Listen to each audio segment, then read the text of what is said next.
ಅಮ್ಮ ಫೋನ್ ಕೊಡು. ಮುಂಬರುವ ಎಲೆಕ್ಷನ್ ಅಲ್ಲಿ IUF ಗೆಲ್ಲುತ್ತೆ. ಪ್ರಪಂಚ ನಿಮಗೆ ಸೀರಿಯಸ್ನೆಸ್ ಅರ್ಥ ಆಗ್ತಿದೆ.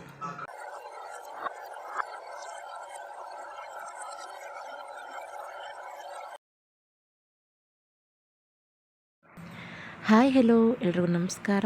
ಎಲ್ಲರೂ ಹೇಗಿದ್ದೀರಾ? ನೀವೆಲ್ಲ ಚೆನ್ನಾಗಿದ್ದೀರಾ ಅಂತ ಅಂದ್ಕೊತೀನಿ. ನಾನು ಕೂಡ ತುಂಬ ಚೆನ್ನಾಗಿದ್ದೀನಿ. ಬೆಳಗ್ಗೆ ಎದ್ಬಿಟ್ಟು ಎಲ್ಲ ಕೆಲಸಗಳನ್ನ ಮಾಡಿಕೊಂಡು ಜೊತೆಗೆ ಹಾಲನ್ನು ಬಿಸಿ ಮಾಡಲಿಕ್ಕೆ ಇಡ್ತಾಯಿದ್ದೀನಿ. ಗೊಂಬೆಗೆ ಎದ್ದ ತಕ್ಷಣ ಹಾಲು ಕೊಡಬೇಕು. ಹಾಗೆಯೇ ನಮ್ಮ ಹಸ್ಬೆಂಡ್ಗೆ ಕಾಫಿ, ನನಗೆ ಕಾಫಿ ಬೇಕು ಅಂತ ಹೇಳ್ಬಿಟ್ಟು ಸ್ವಲ್ಪ ಹಾಲನ್ನ ಬಿಸಿ ಮಾಡಲಿಕ್ಕೆ ಇಡ್ತಾಯಿದ್ದೀನಿ. ಬೆಳಗ್ಗೆ ಎದ್ದ ತಕ್ಷಣ ಏನು ತಿಂಡಿ ಮಾಡೋದು ಅಂತ ತಲೆನೇ ಓಡೋದಿಲ್ಲ. ಹಾಗೆ ರೋಲ್ ಮಾಡ್ಕೊತಾನೆ ಇರ್ತೀವಿ. ಅದು ಕೆಲವೊಂದು ಹ್ಯಾಬಿಟ್ ಆಗಿಬಿಟ್ಟಿದೆ ಇವಾಗ. ಬೆಳಗ್ಗೆ ಫೋನ್ ನೋಡಿಲ್ಲ ಅಂದರೆ ಸಮಾಧಾನ ಆಗೋಲ್ಲ. ಅದಕ್ಕೋಸ್ಕರ ಬೆಳಗ್ಗೆ ನಾನು ಒಂದು ಸ್ವಲ್ಪ ಹೊತ್ತು ಫೋನೆಲ್ಲ ನೋಡಿಬಿಟ್ಟು ಅದಾದಮೇಲೆ ಟೈಮ್ ಆಯಿತು, ಪಾಪುನ ಸ್ಕೂಲಿಗೆ ಕಳಿಸ್ಬೇಕು ಅಂತೇಳ್ಬಿಟ್ಟು ಬೆಳಗ್ಗೆ ಬೇಗನೆ ಎದ್ದು ಕೆಲಸಗಳನ್ನ ಮಾಡ್ಕೊತಾ ಇದ್ದೀನಿ. ಗೊಂಬೆಗೆ ಒಂದು 2 ಡೇಸಿಂದ ಜ್ವರ ಹಾಗೇ ಇತ್ತು. ಒಂದು 3 ಡೇಸ್ ಆಯಿತು, ಕಡಿಮೆನೇ ಆಗಿರಲಿಲ್ಲ. ಅವಳಿಗೆ ಮುಂಚೆ ಎಲ್ಲ ಒಂದು 3 ಡೇಸಿಗೆ ಅಷ್ಟೊತ್ತಿಗೆ ಕಡಿಮೆ ಆಗಿಬಿಡ್ತಿತ್ತು. ಈ ಟೈಮ್ ಯಾಕೋ ತುಂಬಾ ಜ್ವರ ಅವಳಿಗೆ ಹಿಂಸೆ ಮಾಡಿಬಿಡ್ತು. 1 ವೀಕ್ ಜ್ವರ ಅವಳಿಗೆ ಆಗಿದ್ದು. ಅದೇನೆಂದರೆ ಫ್ರಿಜ್ಜಲ್ಲಿ ತೊಗೊಂಡು ಜ್ಯೂಸ್ ಎಲ್ಲ ಕುಡಿದ್ಬಿಟ್ಟು ಆವಾಗಿಂದ ಜ್ವರ, ಶೀತ, ಕೆಮ್ಮು ಸ್ಟಾರ್ಟ್ ಆಗಿಬಿಟ್ಟಿತ್ತು. ಹಾಗೆ ಎಸ್ಟರ್ಡೇ ಒಂದು 2 ಡೇಸ್ ನಾನೇ ಪ್ಯಾರಾಸಿಟಮಾಲ್ ಎಲ್ಲ ಹಾಕಿ ಕಂಟ್ರೋಲ್ ಮಾಡ್ಕೊಂಡಿದ್ದೆ. ಆದರೂ ಬೆಳಗ್ಗೆ ಸ್ಕೂಲಿಗೆಲ್ಲ ಹೋಗಿ ಬರೋಷ್ಟು ಚೆನ್ನಾಗಿರೋಳು. ಹಾಗೆ ಸಂಜೆ ಬಂದ ಕೂಡಲೇ ಫುಲ್ಲು ಜ್ವರ ಆಗ್ತಿತ್ತು. ಅದಕ್ಕೋಸ್ಕರ ಹಾಸ್ಪಿಟ್ಲಿಗೆ ಹೋಗಿ ತೋರಿಸ್ಕೊಂಡು ಬಂದಿದ್ದು. ಹಾಗೆ ಅವಳನ್ನ ಸ್ಕೂಲಿಗೆ ಕಳಿಸ್ಬೇಕಾಗಿತ್ತು. ಎಕ್ಸಾಮ್ ಟೈಮು, ಸ್ಕೂಲ್ ಕೂಡ ಬಿಡಿಸೋ ಹಾಗಿಲ್ಲ. ಡೇ ಟೈಮಲ್ಲಿ ಜ್ವರ ಇರ್ತಿಲ್ಲ ಅಂತ ಹೇಳ್ಬಿಟ್ಟು ನಾನು ಸ್ಕೂಲಿಗೆ ಕಳಿಸಿದ್ದೆ. ತುಂಬಾ ಚೆನ್ನಾಗಿ ನೋಡ್ಕೊತಾರೆ ಸ್ಕೂಲಲ್ಲಿ ಕೂಡ. ಹಾಗೆ ಸಿರಪೆಲ್ಲ ಇಟ್ಟು ಕಳಿಸಿರೋ ಅವರು ಕೂಡ ಹಾಕ್ತಾರೆ. ಅದಕ್ಕೋಸ್ಕರ ನಾನು ಇವಾಗ ಅವಳನ್ನ ಕಳಿಸ್ಬೇಕು ಅಂತ ಹೇಳ್ಬಿಟ್ಟು ಬೇಗನೆ ಕ್ವಿಕ್ಕಾಗಿ ಚಿತ್ರಾನ್ನ ಮಾಡ್ತಾಯಿದ್ದೀನಿ, ಲೆಮನೆಲ್ಲ ಹಾಕಿಬಿಟ್ಟು. ಆಲ್ಮೋಸ್ಟ್ ಎಲ್ಲರ ಮನೆಯಲ್ಲೂ ಈ ಥರ ಬೇಗ ಆಗುವಂಥ ತಿಂಡಿಗಳಲ್ಲಿ ಚಿತ್ರಾನ್ನ ಕೂಡ ಒಂದು. ನಾನು ಕೂಡ ಟೈಮ್ ಆಗಿತ್ತು, ಅವಳನ್ನ ಸ್ನಾನ ಏನು ಮಾಡ್ಸಂಗಿರಲಿಲ್ಲ, ಜ್ವರ ಇತ್ತು ಅಂಥೇಳಿ ಸ್ನಾನ ಮಾಡಿಸಿರಲಿಲ್ಲ. ಅದಕ್ಕೋಸ್ಕರ ಬೇಗನೆ 9 o'clock ಆಗಿಬಿಟ್ಟಿತ್ತು ಆಲ್ರೆಡಿ. ಸ್ಕೂಲಿಗಿನ್ನ ಕರೆಕ್ಟಾಗಿನ ಅರ್ಧ ಗಂಟೆ ಟೈಮ್ ಇತ್ತು. ಅದಕ್ಕೋಸ್ಕರ ಬೇಗನೆ ಮಾಡಿಕೊಂಡು ಟಿಫನ್ ಬಾಕ್ಸ್ಗೆಲ್ಲ ಹಾಕಿ ಅವಳಿಗೆ ತಿನ್ನಿಸ್ಬೇಕು. ಹಾಗೆ ಸಿರಪೆಲ್ಲ ಹಾಕಬೇಕು. ಸಿರಪ್ ಕುಡಿಸೋದೇ ದೊಡ್ಡ ಕತೆ ಅವಳದು.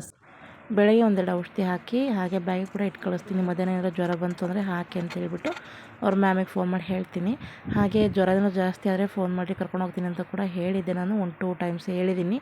ಅವರಿಲ್ಲ ಆ್ಯಕ್ಟಿವ್ ಆಗಿದ್ದಾಳೆ ಅಂದಾಗ ಸ್ವಲ್ಪ ಸಮಾಧಾನ ಆಗ್ತಾಯಿತ್ತು. ಹಾಗೆ ಹಸ್ಬೆಂಡ್ ಬರುವಾಗ ಒಂದು ವಾಟರ್ ಮೆಲನ್ ತೊಗೊಂಬಂದಿದ್ರು. ಅದನ್ನು ಈ ಥರ ನೀಟಾಗಿ ಕಟ್ ಮಾಡಿಬಿಟ್ಟು ಅದಕ್ಕೆ ಉಪ್ಪು ಖಾರ ಎಲ್ಲ ಸೇರಿಸ್ಬಿಟ್ಟು ಚೆನ್ನಾಗಿ ಅಲ್ಲಾಡಿಸಿ ತಿನ್ನೋದ್ರಿಂದ ತುಂಬಾ ಚೆನ್ನಾಗಿರುತ್ತೆ ಟೇಸ್ಟು. ಹಾಗೆ ಇದನ್ನ ಒಂದೇ ಒಂದು ಸ್ಲೈಸ್ ತಿಂದ್ವಿ ಅಂತಂದಾಗ ಹೊಟ್ಟೆ ತುಂಬಿದಂಗೆ ಆಗ್ಬಿಡುತ್ತೆ.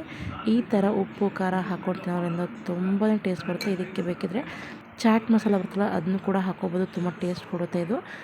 ಇಲ್ಲಿ ನಾನು ಮತ್ತು ಹಸ್ಬೆಂಡು ಇಬ್ಬರು ತಿಂತಾಯಿದ್ದೀವಿ. ಗೊಂಬೆನ ಸ್ಕೂಲಿಂದ ಕರ್ಕೊಂಬಂದ್ರು ಮಧ್ಯಾಹ್ನ.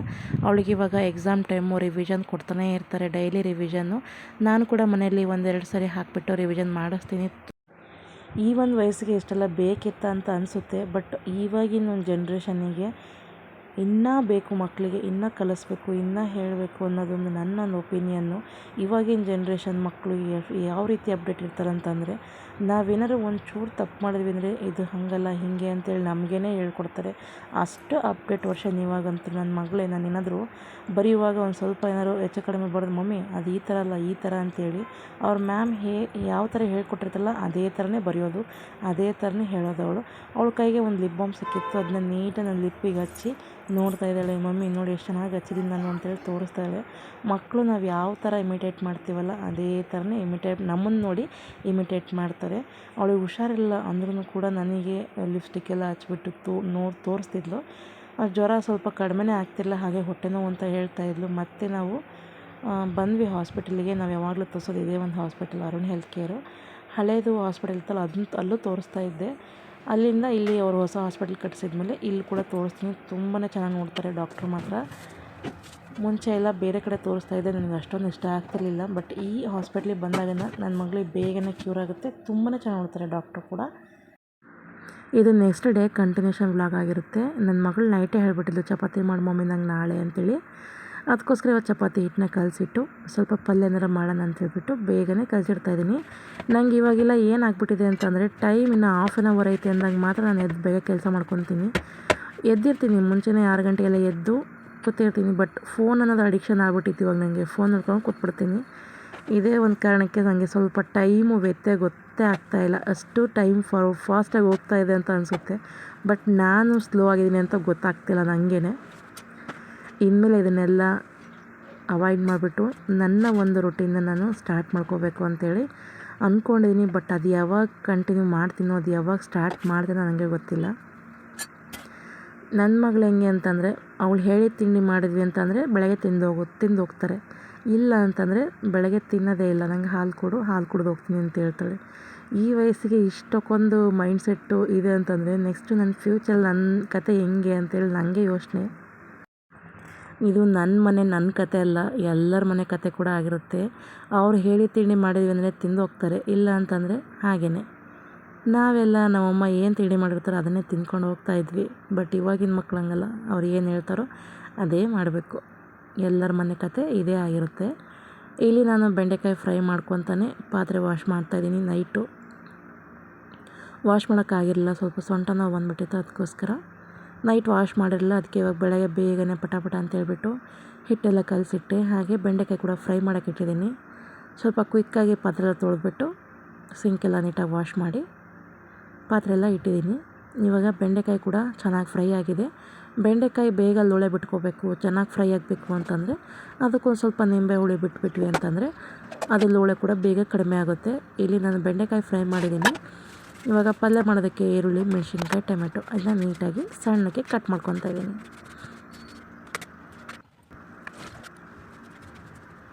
ಜೊತೆಗೆ ಒಂದು ಸ್ವಲ್ಪ ಕೊತ್ತಂಬರಿ ಸೊಪ್ಪು ಕೂಡ ಕಟ್ ಮಾಡ್ಕೊಂಡಿದ್ದೀನಿ. ಒಂದು ಪ್ಯಾನ್ ಇಟ್ಕೊಂಡ್ಬಿಟ್ಟು ಅದಕ್ಕೆ ಒಂದು ಸ್ವಲ್ಪ ಎಣ್ಣೆ ಹಾಕಿ ಸಾಸಿವೆ, ಜೀರಿಗೆ ಮತ್ತು ಕರಿಬೇವು ಏನಿದೆಯೋ ಅದನ್ನ ಹಾಕಿಬಿಟ್ಟು ಅದಕ್ಕೆ ಹೆಚ್ಚಿಟ್ಕೊಂಡಿರುವಂಥ ಈರುಳ್ಳಿ, ಮೆಣಸಿನ್ಕಾಯಿ, ಟೊಮೆಟೊ ಈ ಮೂರನ್ನು ಕೂಡ ಹಾಕ್ತಾಯಿದ್ದೀನಿ. ಇಲ್ಲಿ ಹಸಿಮೆಣ್ಸಿಕಾಯಿ ತಿನ್ನಲ್ಲ ಅಂತಂದವರು ಸ್ಕಿಪ್ ಮಾಡ್ಕೊಂಡ್ಬಿಟ್ಟು ಖಾರದ ಪುಡಿ ಕೂಡ ಹಾಕೋಬೋದು. ಇದು ಚೆನ್ನಾಗಿ ಬಾಡಿಸ್ಕೊಂಡಾದ್ಮೇಲೆ ಅದಕ್ಕೆ ಶುಂಠಿ ಬೆಳ್ಳುಳ್ಳಿ ಪೇಸ್ಟ್ನ ಹಾಕ್ಕೊಂಡು ಚೆನ್ನಾಗಿ ಹಸಿ ವಾಸನೆ ಹೋಗೋ ತನಕ ಬಾಡಿಸ್ಕೊಂಡು ನಂತರ ಇದಕ್ಕೆ ಗರಂ ಮಸಾಲ, ಸ್ವಲ್ಪ ಖಾರದ ಪುಡಿ, ಒಂದು ಸ್ವಲ್ಪ ಅರಶಿನ ಹಾಕ್ಕೊಂಡು ಸ್ವಲ್ಪ ನೀರನ್ನು ಹಾಕ್ಕೊಂಡ್ಬಿಟ್ಟು ಚೆನ್ನಾಗಿ ಮಿಕ್ಸ್ ಮಾಡಿಕೊಂಡು ನಂತರ ಫ್ರೈ ಮಾಡ್ಕೊಂಡಿದ್ನಲ್ಲ ಬೆಂಡೆಕಾಯಿ ಅದನ್ನು ಕೂಡ ಹಾಕೋತಾ ಇದ್ದೀನಿ. ಹಾಕ್ಕೊಂಡ್ಬಿಟ್ಟು ಇನ್ನೊಂದು ಸ್ವಲ್ಪ ನೀರು ಹಾಕೋತಾ ಇದ್ದೀನಿ. ಬೆಂಡೆಕಾಯಿ ಹಾಕಿದ ಮೇಲೆ ಮಸಾಲೆಲ್ಲ ಹಾಕಿರ್ತೀವಲ್ಲ ಸ್ವಲ್ಪ ಗಟ್ಟಿಯಾಗಿಬಿಡುತ್ತೆ. ಸ್ವಲ್ಪ ತೆಳುವಾಗಿರಬೇಕು ಅಂತೇಳ್ಬಿಟ್ಟು ಒಂದು ಸ್ವಲ್ಪ ನೀರನ್ನು ಹಾಕಿಬಿಟ್ಟು ಅದಕ್ಕೆ ತುರಿದಿರೋಂಥ ಕೊಬ್ಬರಿ, ಹಾಗೆ ಒಂದು ಸ್ವಲ್ಪ ಕೊತ್ತಂಬರಿ ಸೊಪ್ಪು, ಒಂದು ಸ್ವಲ್ಪ ಉಪ್ಪು, ರುಚಿಗೆ ನೋಡ್ಕೊಂಡು ಉಪ್ಪನ್ನು ಹಾಕಿ ಚೆನ್ನಾಗಿ ಮಿಕ್ಸ್ ಮಾಡಿಕೊಂಡು ಬೇಯೋದಕ್ಕೆ ಅಂತೇಳಿ ಇಡ್ತಾಯಿದ್ದೀನಿ. ಒಂದು ಸ್ವಲ್ಪ ಬೆಂದರೆ ಸಾಕು, ಏಕೆಂದರೆ ಬೆಂಡೆಕಾಯಿ ಕೂಡ ಫ್ರೈ ಆಗಿರುತ್ತಲ್ಲ, ಒಂದು ಸ್ವಲ್ಪ ಮಸಾಲೆ ಅಂಟ್ಕೊಳ್ಳೋ ತನಕ ಅಷ್ಟೇ. ಬೇಗನೆ ಗ್ಯಾಸ್ ಆಫ್ ಮಾಡ್ಕೋಬೋದು. ಬೆಂಡೆಕಾಯಿ ಪಲ್ಯನ ಒಂದೆರಡು ಥರ ಮಾಡ್ತಾರೆ. ನನಗೂ ಕೂಡ ಒಂದೆರಡು ಥರ ಮಾಡೋಕ್ಕೆ ಬರುತ್ತೆ. ಇಲ್ಲಿ ಕ್ವಿಕ್ಕಾಗಿ, ಈಸಿಯಾಗಿ, ಸಿಂಪಲ್ಲಾಗಿ ಈ ಥರ ಮಾಡ್ಕೋಬೋದು ಅಂತೇಳಿ ತೋರಿಸಿದ್ದು. ಹಾಗೆ ನನಗೂ ಕೂಡ ಟೈಮ್ ಆಗಿತ್ತು, ಗೊಂಬೆನ ಎದ್ದೇಳಿಸ್ಬೇಕು, ಸ್ಕೂಲಿಗೆ ಕಳಿಸ್ಬೇಕು ಅಂತೇಳಿ.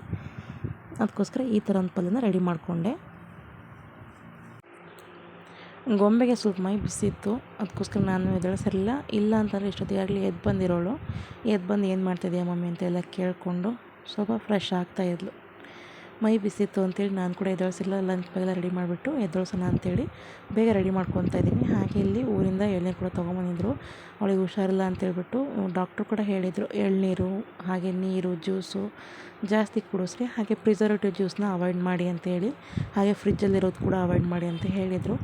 ಇವಾಗ 9 ಗಂಟೆ 10 ನಿಮಿಷ ಆಗಿದೆ ಟೈಮು. ಇವಳಿಗೆಲ್ಲ ಎಳ್ನೀರೆಲ್ಲ ಕುಡಿಸ್ಬಿಟ್ಟು ಇವಳನ್ನ ರೆಡಿ ಮಾಡಿ ಕಳಿಸೋ ಅಷ್ಟರಲ್ಲಿ 9:30, 9:45 ಕಳಿಸಿರ್ಬೇಕು ಸ್ಕೂಲಿಗೆ. ನಾನಿಲ್ಲಿ ಲಂಚ್ ಬಾಯ್ಲ ರೆಡಿ ಮಾಡಿದ್ದೀನಿ. ಇವಾಗ ಅವಳಿಗೆ ಸ್ನಾನ ಏನು ಮಾಡಿಸಲ್ಲ, ಮೈ ಬಿಸಿ ಇತ್ತು ಅಂತೇಳ್ಬಿಟ್ಟು ಸ್ನಾನ ಏನು ಮಾಡಿಸಲ್ಲ. ಹಾಗೆ ಸ್ವಲ್ಪ ಬ್ರಷೆಲ್ಲ ಮಾಡಿಸ್ಬಿಟ್ಟು ಮುಖ ತೊಳೆದು ಒಂದು ಒದ್ದೆ ಬಟ್ಟೆಯಲ್ಲಿ ಮೈಯೆಲ್ಲ ಒರೆಸ್ಬಿಟ್ಟು ರೆಡಿ ಮಾಡಿ ಸ್ಕೂಲಿಗೆ ಕಳಿಸ್ತೀನಿ. ನಾನು ಇವಾಗಲೇ ಈ ಥರ ಟೈಮ್ನ ಮಾಡಿಬಿಟ್ರೆ ನನ್ನ ಮಗಳಿಗೆ ನೆಕ್ಸ್ಟ್ ಇಯರಿಂದ ಬಸ್ಸಿಗೆ ಕಳಿಸ್ಬೇಕು ಅಂತ ಅಂದ್ಕೊಂಡಿದ್ದೀನಿ. ಸ್ಕೂಲ್ ಬಸ್ಸಿಗೆ ಹಾಕೋಣ ಅಂತೇಳಿ. ಈ ವರ್ಷ ಚಿಕ್ಕವಳು ಬಸ್ಸಿಗೆ ಹೆಂಗೆ ಹೋಗ್ತಾಳೆ ಅಂತೇಳ್ಬಿಟ್ಟು ನಾನು ಹಸ್ಬೆಂಡ್ನ ಮಾತಾಡಿಕೊಂಡು ನಾವೇ ಬಿಟ್ಟು ಬರುತ್ತೆ ಅಂತೇಳ್ಬಿಟ್ಟು ಈ ಥರ ನಾವು ಡೈಲಿ ಕರ್ಕೊಂಬರೋದು ಬಿಟ್ಟು ಬರೋದು ಮಾಡ್ತಾಯಿದ್ವಿ. ನೆಕ್ಸ್ಟ್ ಇಯರ್ LKGಯಿಂದ ಬಸ್ಸಿಗೆ ಹಾಕೋಣ ಅಂತೇಳಿ ಅಂದ್ಕೊಂಡಿದ್ದೀವಿ. ಬಸ್ಸಿಗೆ ಕಳಿಸುವಾಗ ಯಾವ ಥರ ಟೈಮ್ ಪಿಕಪ್ ಮಾಡ್ತೀನಿ ನನಗಂತೂ ಗೊತ್ತಿಲ್ಲ. ಅಷ್ಟು ಅಂದರೆ 9:15, 9:20 ಆಲ್ರೆಡಿ ಬಸ್ ಬಂದಿರುತ್ತೆ. ದೇವಸ್ಥಾನ ಹತ್ರ ಹೋಗಿ ಕಳಿಸ್ಬರ್ಬೇಕು. ಈಗಾದರೆ ನಾವೇ ಹೋಗಿ ಕಳಿಸ್ತೀವಲ್ಲ, ಪರವಾಗಿಲ್ಲ ನಾವೇ ಹೋಗಿ ಕಳಿಸ್ತೀವಿ ಅಂತೇಳ್ಬಿಟ್ಟು ಟೈಮ್ ಮಾಡ್ಕೊತೀವಿ. ಒಂದು 9:30, 9:45 ತನಕ ನಾವೇ ನೋಡ್ಕೊಂಡು ಕಳಿಸ್ಬರ್ತೀವಿ. ಪ್ರೇಯರ್ ಆದಮೇಲೆ ಕಳಿಸ್ಬರ್ತೀವಿ ಕೆಲವೊಂದು ಸಲ. ನೆಕ್ಸ್ಟ್ ಇವಾಗ ಸ್ಕೂಲಿಗೆ LKG ಹಾಕ್ತೀವಿ ಅಂತಂದಾಗ ಟೈಮ್ನ ನಾನೇ ಪಿಕಪ್ ಮಾಡಬೇಕು. ನನ್ನ ಟೈಮ್ ಪಿಕಪ್ ಮಾಡುತ್ತೋ ಒಂದು ಗೊತ್ತಾಗ್ತಿಲ್ಲ. ಇಲ್ಲಿ ಈ ಒಂದು ಸಮ್ಮರಿಗೆ ಇವಾಗಲೇ ಇಷ್ಟು ಶೆಕೆ ಇಷ್ಟು ತಾಪ ಅಂತಂದರೆ ನಾವು ತಡ್ಕೊತೀವಿ ಮಕ್ಳೇನು ತಡ್ಕೊತಾರೆ ಅಂತ ಅನಿಸುತ್ತೆ. ಈ ಒಂದು ಟೈಮಲ್ಲಿ ಮಕ್ಕಳಿಗೆ ಜಾಸ್ತಿ ಎಳ್ನೀರು, ಜ್ಯೂಸು, ಮಜ್ಜಿಗೆ ಒಂದು ಊಟ ಕೊಡದೇ ಇದ್ರೂ ಪರವಾಗಿಲ್ಲ, ಈ ಥರ ಜ್ಯೂಸ್ಗಳು ಹೇಗೆ ನೀರು ಚೆನ್ನಾಗಿ ಕುಡಿಸ್ತಾ ಇರಬೇಕು. ಚಿಕ್ಕವರು ಅಂತಲ್ಲ, ದೊಡ್ಡವ್ರಿಗೆ ಕೂಡ ಇದು ದೊಡ್ಡವ್ರು ಕೂಡ ಮಾಡಬೇಕಿದೆ ಥರನೇ. ಜ್ಯೂಸ್ ಆಯಿತು, ಎಳ್ನೀರಾಯಿತು, ಊಟ ತಿಂದು ಅದನ್ನ ಅರಗಿಸ್ಕೊಳಕ್ಕಾಗ್ದೇ ಹಿಂಸೆ ಮಾಡ್ಕೊತೀವಿ. ಬಟ್ ಈ ಥರ ಜ್ಯೂಸು ಎಳ್ನೀರು ಕುಡಿಯೋದ್ರಿಂದ ಬಾಡಿ ಕೂಡ ಒಳ್ಳೆಯದು. ಅದಕ್ಕೋಸ್ಕರ ಸ್ವಲ್ಪ ಊಟನ ಅವಾಯ್ಡ್ ಮಾಡಿಬಿಟ್ಟು ಈ ಥರ ಎಳ್ನೀರು, ಜ್ಯೂಸು ತೊಗೊಳೋದ್ರಿಂದ ಈ ಒಂದು ಸಮ್ಮರಿಗೆ ಕೂಡ ಬೆನಿಫಿಟ್ ಆಗುತ್ತೆ. ಹೆಲ್ತ್ ಕೂಡ ತುಂಬಾ ಚೆನ್ನಾಗಿರುತ್ತೆ. ಇಲ್ಲಿ ಗೊಂಬೆಗೆ ಒಂದು ಸ್ವಲ್ಪ ಚಪಾತಿ ಪಲ್ಯ ಎಲ್ಲ ಹಾಕಿಬಿಟ್ಟು ಸ್ನ್ಯಾಕ್ಸಿಗೆ ಅಂತೇಳಿ ವಾಟರ್ ಮೆಲನ್ ಇಡ್ತಾಯಿದ್ದೀನಿ. ಹಾಗೆ ಅವಳು ಕೂಡ ಸ್ವಲ್ಪ ಎದ್ದಾಗ ಅಳ್ತಾಯಿದ್ಲು, ಎಲ್ಲಿ ಹಿಂಗೆ ಅಳ್ತಾನೆ ಇರ್ತಾಳೆ ಸ್ಕೂಲಿಗೆ ಹೋಗೋ ತನಕ ಅಂತೇಳ್ಬಿಟ್ಟು ಅಂದ್ಕೊಂಡಿದ್ದೆ. ಇವಾಗ ಸ್ವಲ್ಪ ಆ್ಯಕ್ಟಿವ್ ಆಗಿದ್ದಾಳೆ. ಅವಳಿಗೆ ಏನಂತಂದರೆ ಕೆಮ್ಮಾಗಬಾರ್ದು, ಕೆಮ್ಮಾಗಿಬಿಟ್ರೆ ಬೇಗನೆ ಒಂಥರ ಸುಸ್ತಾಗಿಬಿಡ್ತಾಳೆ, ಕೆಮ್ಮಿ ಸುಸ್ತಾಗಿಬಿಡ್ತಾಳೆ. ಅದಕ್ಕೋಸ್ಕರ ಇವಾಗ ಪರವಾಗಿಲ್ಲ, ಆ್ಯಕ್ಟಿವ್ ಆಗಿದ್ದಾಳೆ. ಇವಾಗ ನಾನು ಲಂಚ್ ಎಲ್ಲ ರೆಡಿ ಮಾಡಿಬಿಟ್ಟು ಬ್ಯಾಗಿಗೆಲ್ಲ ಹಾಕಿ ರೆಡಿ ಮಾಡಿಕೊಂಡೆ. ಇವಳಿಗೆ ಫ್ರೆಶ್ ಅಪ್ ಮಾಡಿ ಅವಳ ರೆಡಿ ಮಾಡಿಸಿ ಅವಳ ತಿಂಡಿ ತಿನ್ನಿಸಿ ಕಳಿಸೋದೇ ಒಂದು ದೊಡ್ಡ ಟಾಸ್ಕು. ಹಾಗೆ ಅದರಲ್ಲಿ ಇನ್ನೊಂದು ದೊಡ್ಡ ಟಾಸ್ಕ್ ಅಂದರೆ ಸಿರಪ್ ಹಾಕಬೇಕು. ಸಿರಪ್ ಹಾಕಿ ಕಳಿಸ್ಬೇಕು. ನೆಕ್ಸ್ಟ್ ಇಲ್ಲಿ ಸ್ವಲ್ಪ ಎಳ್ನೀರೆಲ್ಲ ಕುಡಿದಿಲ್ಲ, ಅದ್ರದ್ದು ಕೊಬ್ಬರಿ ಎಲ್ಲ ಇತ್ತು, ಅದನ್ನ ತಿನ್ನಿಸ್ಕೊಂಡು ನಾನು ಸ್ವಲ್ಪ ತಿಂದ್ಕೊಂಡು ಅವಳಿಗೆ ರೆಡಿ ಮಾಡ್ತಾಯಿದ್ದೀನಿ. ಚಲಿಸುವ ಮೋಡಗಳು ಫಿಲಮ್ ಕೂಡ ಬಂದಿತ್ತು, ಅದು ನೋಡ್ಕೊತ ಪುನೀತ್ ರಾಜ್ಕುಮಾರ್ ಮಾತ್ರ ಅದನ್ನ ಕೇಳಿಸ್ಕೊಂಡು ನಗಾಡ್ತಾಯಿದ್ವಿ. ತುಂಬಾ ಕ್ಯೂಟಾಗಿ ಮಾತಾಡಿದ್ದಾರೆ ಮಾತ್ರ ಪುನೀತ್ ರಾಜ್ಕುಮಾರ್, ಚೆನ್ನಾಗಿ ಮಾತಾಡಿದ್ದಾರೆ. ನನ್ನ ಮಗಳು ಕೂಡ ನೀಟಾಗಿ ಅಬ್ಸರ್ವ್ ಮಾಡಿಕೊಂಡು ನಗ್ತಾಯಿದ್ಲು. ಜ್ವರ ಬಂದಿದೆ, ಸ್ಕೂಲಿಗೆ ಕಳಿಸ್ಬಾರ್ದು ಅಂತ ಅಂದ್ಕೊಂಡಿರ್ತೀನಿ. 9 ಗಂಟೆ 9:30 ಆಯಿತು ಅಂತಂದರೆ ನಾನು ಸ್ಕೂಲಿಗೆ ಹೋಗಬೇಕು ಅಂತೇಳಿ ಅಳ್ತಾ ಇರ್ತಾಳೆ. ಅದಕ್ಕೋಸ್ಕರ ಪರವಾಗಿಲ್ಲ, ಚೆನ್ನಾಗಿ ನೋಡ್ಕೊತಾರೆ ಸ್ಕೂಲಲ್ಲಿ ಅಂತೇಳ್ಬಿಟ್ಟು ನಾನು ಒಂದು 2-3 ಸರಿ ಫೋನ್ ಮಾಡಿ ಕೇಳ್ತೀನಿ, ಹುಷಾರಾಗಿದ್ದಾರಾ, ಚೆನ್ನಾಗಿದ್ದಾರೆ ಅಂತ ಕೇಳ್ತೀನಿ. ಪರವಾಗಿಲ್ಲ ಅಂತಂದಾಗ ನಾನು ಕೂಡ ಸುಮ್ಮನಾಗ್ತೀನಿ, ಇರ್ತಾರೆ ಅಂತೇಳ್ಬಿಟ್ಟು. ಅವ್ರ ಫ್ರೆಂಡ್ಸ್ ಎಲ್ಲ ಇರ್ತಾರಲ್ಲ, ಅವ್ರ ಜೊತೆಗೆ ಆಟಾಡಿಕೊಂಡು ಚೆನ್ನಾಗಿರ್ತಾಳೆ. ಅದಕ್ಕೋಸ್ಕರ ಸ್ಕೂಲಿಗೆ ಕಳಿಸ್ತೀವಿ.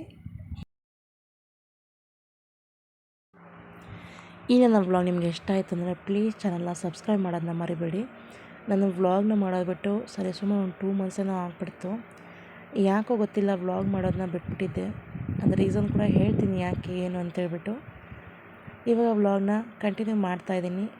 ವಾರಕ್ಕೆ 1-2 ವ್ಲಾಗ್ನಾರ ಹಾಕೋಣ ಅಂತೇಳ್ಬಿಟ್ಟು ಅಂದ್ಕೊಂಡಿದ್ದೀನಿ. ನಿಮ್ಮ ಸಪೋರ್ಟ್ ನನಗೆ ತುಂಬಾ ಮುಖ್ಯ. ಪ್ಲೀಸ್ ಚಾನಲ್ನ ಸಬ್ಸ್ಕ್ರೈಬ್ ಮಾಡೋದನ್ನ ಮರಿಬೇಡಿ. ಹಾಗೆ ಈ ವ್ಲಾಗ್ ಇಷ್ಟ ಆಯಿತು ಅಂದರೆ ಲೈಕ್ ಮಾಡಿ, ಶೇರ್ ಮಾಡಿ, ಕಮೆಂಟ್ ಮಾಡಿ. ಹಾಗೆ ಇನ್ಸ್ಟಾಗ್ರಾಮಲ್ಲೂ ಕೂಡ ನಾನು ಮಿನಿ ವ್ಲಾಗ್ನ ಶೇರ್ ಮಾಡ್ತಾಯಿದ್ದೀನಿ, ಅಲ್ಲೂ ಕೂಡ ನೋಡಿಬಿಟ್ಟು ಫಾಲೋ ಮಾಡೋದನ್ನ ಮರಿಬೇಡಿ. ಇಲ್ಲಿಗೆ ಈ ನನ್ನ ಪುಟಾಣಿ ವ್ಲಾಗ್ನ ಎಂಡ್ ಮಾಡ್ತಾಯಿದ್ದೀನಿ. ಸಿಗೋಣ ಮತ್ತೆ ಹೊಸ ವ್ಲಾಗಲ್ಲಿ. ಅಲ್ಲಿ ತನಕ ನನ್ನ ವ್ಲಾಗ್ಸ್ ನೋಡ್ತಾಯಿರಿ, ನನಗೆ ಸಪೋರ್ಟ್ ಮಾಡ್ತಾಯಿರಿ. Keep watching, stay tune, bye ಬಾಯ್.